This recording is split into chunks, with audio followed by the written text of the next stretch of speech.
Olá pessoal, a gente vai dar início a um quadro diferente aqui no YouTube, onde o Beicinho vai dar algumas explicações acerca da tatuagem, assuntos de interesse inerentes à tatuagem, e a gente vai abordar primeiramente alguns mitos da tatuagem. Beicinho, eu vou fazer uma pergunta para você que ela é óbvia. Os tatuadores já na carreira, já estão à frente, mas para os iniciantes é uma pergunta, e para aqueles admiradores da arte da tatuagem, uma pergunta que as pessoas se fazem, principalmente aqueles que não têm nenhuma tatuagem no corpo. A pergunta é, tatuar dói muito? Tatuagem, sim, dói, né? Porque existe a agulha ali, a gente fala, a dor não existe, a dor é psicológica. Não, existe a dor porque existe a agulha. O que muda para fazer uma tatuagem mais dolorida ou não, às vezes, é o próprio artista mesmo, o próprio tatuador, o próprio profissional. Porque se ele não tem muito domínio das agulhas, ele acaba passando um pouco mais do limite. Então acaba a dor aumentando muito mais do que é o necessário. Porque a tatuagem em si, realmente, ela é bem superficial. Então, com isso, a dor é bem amena. Não precisa realmente de anestesia, não precisa ser anestesiado, não precisa nada disso para ter uma boa tatuagem. Agora, tem pessoas que ficam muito tempo também para poder executar uma tatuagem. Então isso também torna-se dolorido, porque a pele vai realmente assando, cansando. Então chega num ponto que o próprio pessoa que está sendo tatuado já não aguenta mais, mas é mais de saturação de tempo, não da dor ter aumentado. A tatuagem dói sim. Tem algumas partes do corpo que são mais sensíveis, queria que você falasse um pouco sobre isso. Sim, as extremidades assim, tipo barriga, pé, mão, pescoço, são lugares que realmente são mais sensíveis, mas porque tem muito mais ligamento, acaba realmente doendo mais, né? Nesse local que você não tem tanto controle como relaxar na barriga. É difícil você relaxar para poder você fazer uma tatuagem na barriga. Então é sempre tenso, então você acaba tendo uma dor abdominal, dor do local, vai misturando várias dores, né, durante a tatuagem. Tem algumas pessoas que têm mais tolerância à dor do que outras? Por incrível que pareça, tem pessoas que parece que nem existe a dor, assim, nem tá aí, porque dorme mesmo. Eu já tive casos da pessoa roncar, até mesmo na costela mesmo, como eu tô falando que é um lugar dolorido, a pessoa roncar tatuando, de verdade, dormir mesmo de verdade. Então isso também não tem muito a ver com ser homem ou mulher, não. Pode ser um dos dois. Já tive esses dois casos, de mulheres que aguentavam muito e homens que aguentavam muito. São áreas assim próximas a ossos? Bem dolorido, o que tem menos tornozelo, pele, talvez? Assim, tornozelo, pé, mão, atrás do joelho, né? Próprio joelho, cotovelo. São lugares, dentro do braço aqui já queima um pouco mais, né? Já é uma queimação diferente, é mais ardido mesmo. Agora, nesses locais que tem pouca pele, realmente são os lugares que dói mais, né? Até mais pelo contato mais próximo da carne, né? Como assim, quando faz a região das nádegas assim, é uma dor diferente, é uma dor mais ardidinha. Agora, nessas regiões é dolorido mesmo. Os equipamentos, Beicinho, que hoje a gente encontra no mercado, eles também têm uma interferência no aumento ou diminuição da dor, ou seja, esses equipamentos são menos agressivos? Se for comparar da época que eu comecei, sim. Por quê? Lá atrás nós trabalhávamos com uma agulha que não era própria para tatuagem, era uma agulha de costura, né? E hoje a agulha é própria para tatuagem, então de uma espessura muito fina, então o toque na pele dela realmente, como ela é bem afiada, a perfuração dela realmente é mais suave, tudo, não tem tanta agressão na pele. O que faz hoje em dia, assim, dificultar mais a essa pigmentação, realmente, às vezes é um material de má qualidade, realmente, se a pessoa comprar um material por ser muito barato mesmo, porque assim, existe um material bom, barato, mas existe um material muito barato que não é bom. Então, assim, tem que ficar bem de olho para ter um conhecimento, que às vezes a própria agulha que você compra pode estar até já danificada e ela pode realmente fazer doer mais, né? Nesses locais até mesmo. Existem maneiras que podem reduzir essa dor durante uma tatuagem. Você falou pra gente aqui no bate-papo que é a escolha do local, a preparação da cabeça da pessoa, ao se preparar, a hidratação e a alimentação também implicam, e os cremes anestésicos e as pausas. Você pode falar um pouco sobre isso? O anestésico, assim, eu não indico realmente porque a maioria não é liberado pela Anvisa. E na hora de tatuar, dificulta muito a tatuagem. Quando o anestésico vai para cá para poder ele ser eficaz, ele tem que parar realmente a circulação naquele local ali, né? Então, quando você vai tatuando, a tendência de ficar uns hematomas mais para roxo, vermelho, atrapalha na visão do pigmento. Tem que estar bem alimentado, justamente para a pressão não baixar, entendeu? Então, essas coisas. E hidratar a pele, assim, você se hidratar com água, já vai hidratando a pele. Agora, se você tiver uma preocupação antes, assim, de um período, hidratar aquele local direto mesmo com hidratante para você poder tatuar, com certeza a tua pele vai facilitar a vida do tatuador. Você gosta que o cliente converse? Então, durante a tatu eu não me importo, assim, porque para mim é muito dinâmico já, né, a maneira que eu faço, assim, como já está tudo realmente estudado e gravado, não preciso ficar testando coisas hoje em dia, então, assim, facilita muito para mim a execução da tatuagem. Tatuagem versus empregabilidade. Então, há um tempo atrás era bem pior, né? Assim, porque era bem limitado as aceitações mesmo. Você ia fazer um concurso público, não podia. Exato. Em nenhum local. Hoje em dia já pode, só não pode no rosto ou então tatuagens ofensivas, né? Como É uma decisão importante do STF, né? Isso. Aí, no caso, hoje em dia já é aceito. Mas há um tempo atrás não era mesmo. Então eu deparei muito assim, com pessoas que tiveram que fazer raspagem, tiveram que tirar o laser, não era ainda eficaz, né? Então essa mania de raspar, então muitas cicatrizes ficavam. Então eram pessoas assim que realmente isso enquadrava na discriminação. Então atrapalhava muita coisa. Agora, pessoas assim que eram advogados, que se tatuavam, por trabalhar todo fechado, poucas pessoas viam. Então não atrapalhava. Mas pessoas que tivessem que trabalhar para um serviço público ou qualquer coisa assim, realmente era bem discriminado.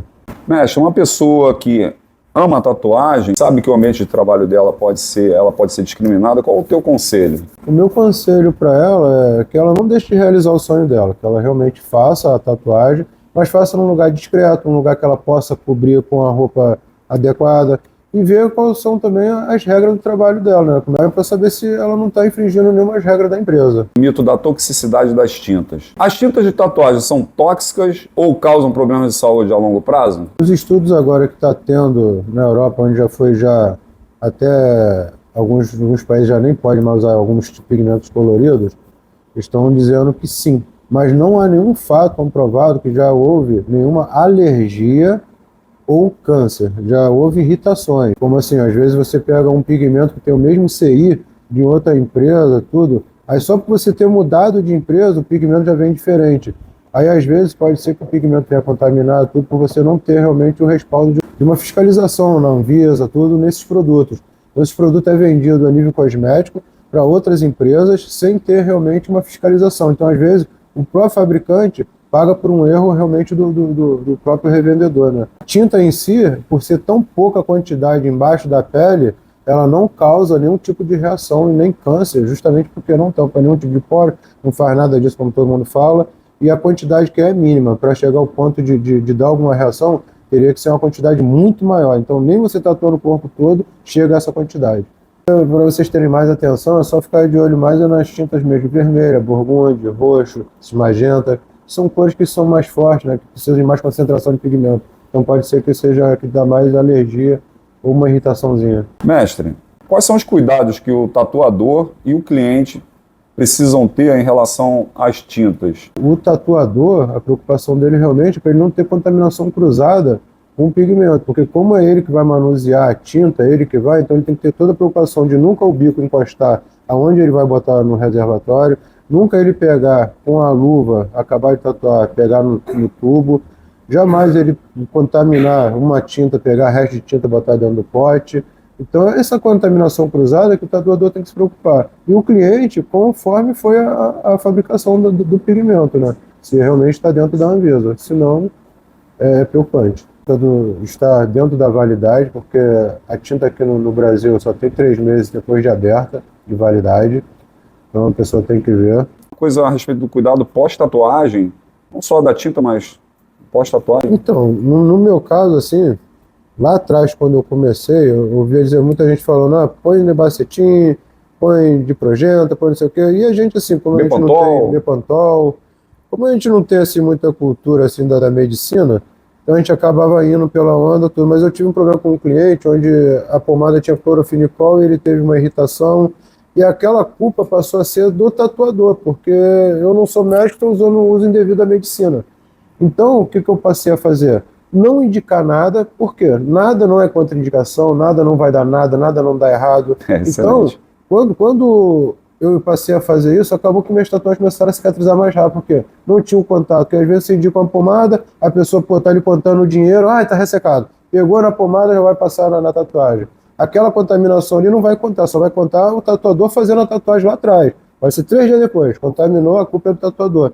Então eu tirei essa culpa de mim, eu não quero mais essa culpa. Então se a pessoa quiser por ela mesma passar, a responsabilidade é total dela. E uma indicação, eu indico realmente um dermatologista, que ele vá, ele é lá, ele tem os procedimentos, ele indica, ele passa a receita, e a pessoa faça, porque daí para lá é um problema realmente de quem tem um conhecimento. Eu estou tirando o meu da reta. Chegou em casa, Lavou bem, tipo, bota um plástico, para poder ir daqui para cá, para não pegar poeira, nada. Chegou em casa. Tá aberto, lavou né, bem. mestre? Porque muitas Pele pessoas tá mandam aberta. ficar botando plástico, e o plástico ele não é esterilizado. Ele não é uma coisa. Então, se você vai falar uma bactéria ali embaixo, é 2 horas para gangrenar. Então, com o calor que nós temos aqui no Rio de Janeiro, com você ter raspado o pelo crescendo tudo, aí você quer enganar aquela cicatrização ali com plástico, vai acabar estragando a tatuagem. Recomendável é lavar mesmo, água e sabão mesmo, entendeu? Tudo, deixar bem sequinha, não arrancar a casca, deixar ela e evitar realmente piscina, por causa do cloro. Agora, em relação a comer coisas, eu também não sou contra, meus clientes comem de tudo, nunca deu problema nenhum, porque é muito superficial. Quando a tatuagem é bem feita, ela nem sai sangue, nem sora, não faz nada, então a cicatrização dela é 3 dias do meu trabalho, eu já estou tatuando de novo em cima. Então, mestre Beicinho tatuou, ninguém tira. Nem mãe de nada. Mestre, finalizando essa parte do mito em relação às tintas, alguma alternativa mais segura a essas tintas tradicionais? Estou falando das chamadas tintas veganas, tintas orgânicas. Queria que você comentasse um pouquinho sobre isso. Então, hoje em dia estão falando muito dessas tintas veganas, sendo que eu não conheço nenhuma tinta retirada realmente de vegetais. A maioria são minerais, são tintas orgânicas. Agora, essa tinta vegana, assim, eu acho que é mito. Eu acho que não tem como realmente você fazer todas as cores e ela estabilizar embaixo da pele. Mesmo porque pode ser que nesse pigmento a gente adquira um pigmento nano, né, que não consiga ter partículas. Então pode ser realmente que a pele absorva mais ainda essas tintas. Então eu acredito que a alternativa mesmo é ver se o fabricante está legalizado, está dentro da Anvisa, que a Anvisa que autoriza isso. Se o pigmento for a nível cosmético, sim, você pode botar até dentro dos olhos, comer, então não há mal nenhum para o corpo. Mestre, sobre a facilidade e o resultado de uma pele para outra, o que você poderia dizer para a gente? Então, de uma pele para outra, pele branca, assim, a facilidade que você tem assim, de atingir umas tonalidades bem clarinhas de pigmento e tudo, é muito mais fácil. Mas mesmo assim, a branca, às vezes, não é uma pele realmente boa, por não ser hidratada, a pessoa às vezes não bebe água. Então, às vezes, pode ser também que a pele branca também não seja 100%. Na pele morena, por ela ser uma pele que tem a melanina mais escura, ela é um pouquinho mais dura e assim, a gente tem que até aumentar um pouco mais a agulha para poder penetrar. E o estilo de desenho também tem que ser mudado, não dá para botar qualquer tonalidade, porque a gente tem como escurecer a melanina, não tem como clarear. Então a tendência é sempre você, conforme a pele vai escurecendo, a gente ir tirando um pouco os detalhes da tatuagem, para ficar mais visível para cada tipo de pele. Pessoa que faz uso de medicamento contínuo, esteroides, você encontra algum tipo de pele diferente para tatuar? Então, dificulta muito. Quando a pessoa toma bomba, né, que toma os hormônios, aí a tendência é crescer cabelo, né, dar espinha, a pele engrossar. Então, na hora da tatuagem, por a tatuagem ser algo que é muito sensível mesmo, os toques para poder ter uma suavidade, então isso dificulta mesmo. Assim, você vê que sangra mais, a pele é dura, às vezes não pega, na cicatrização também é ruim. Então, a pele, quando tem anabolizante, dificulta muito. É outro trabalho.